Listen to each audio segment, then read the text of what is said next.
Hi, this is the first in a series of update videos that I'll do about my mission trip to Uganda in the summer of 2020 through Raise the Roof Academy, which is based in Nashville but operates a school in Uganda.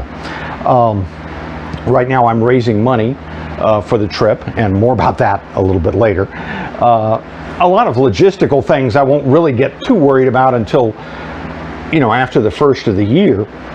But there was one thing that popped up. I started seeing ads on my Facebook feed for a power adapter. And the one that they were advertising looked similar to the last one I owned, which broke.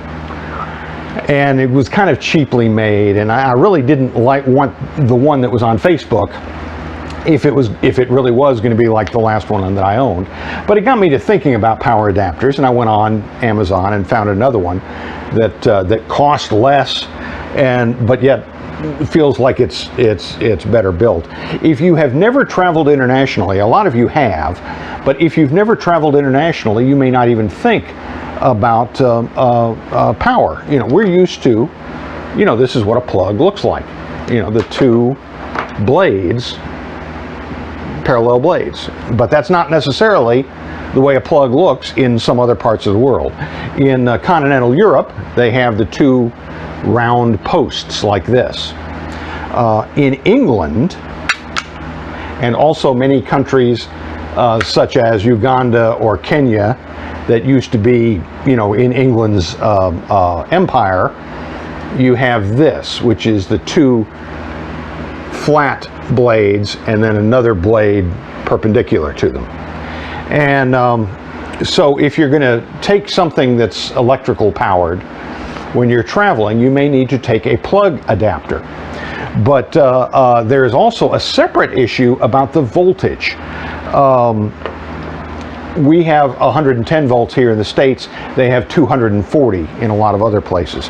Now the good news is if all you're taking are electronic devices, the power adapters for many electronic devices are capable of running on either 110 or 240. You want to check that to make sure.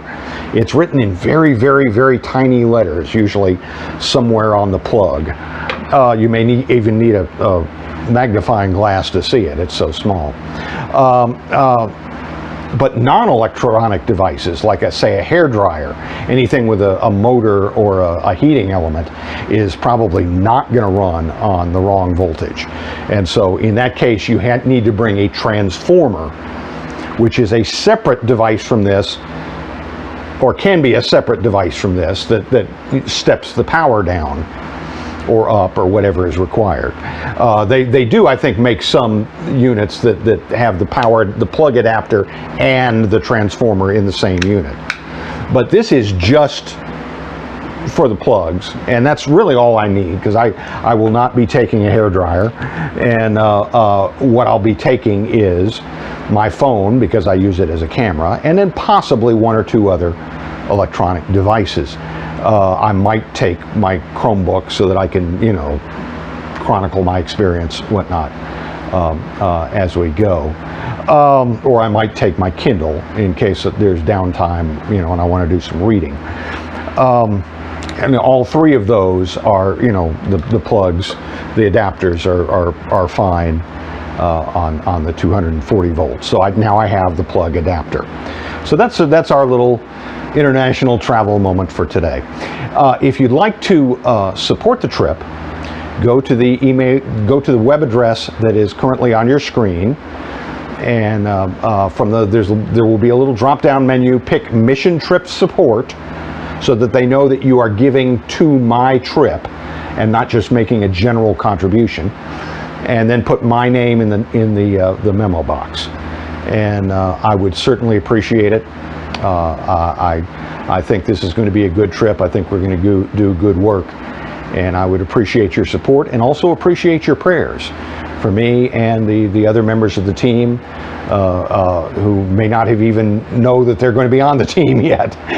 And I haven't met any of them, don't know who any of them are or will be, but I'm sure we will enjoy meeting each other at some of the training events next year. So anyway, that's my first mission trip video.